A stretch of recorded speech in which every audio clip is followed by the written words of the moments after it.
In today's video, I'm going to teach you how to add a PDF in Evernote.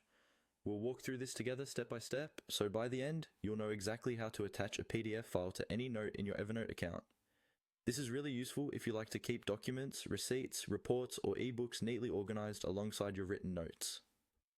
First, open Evernote in your web browser and navigate to the note where you want to add your PDF. You can either open an existing note or create a new one. If you're creating a new note, give it a clear title so you'll know what the PDF relates to later on. It's also a good idea to add a brief description or some context in the body of the note, such as what the PDF contains or why it's important. This will make it easier to search and understand in the future. Once your note is open and you're ready to attach the file, look for the editing toolbar inside the note. You should see an option labeled Insert. This is the menu Evernote uses to add different kinds of content to your notes, like attachments, tables, or other elements. Click on Insert. When you do this, a small drop-down menu will appear with different options.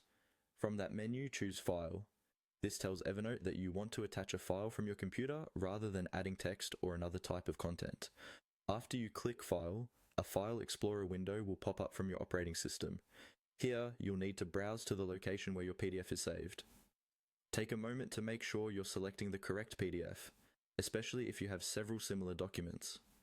Once you've found the right one, click on it to highlight it, and then confirm by clicking Open.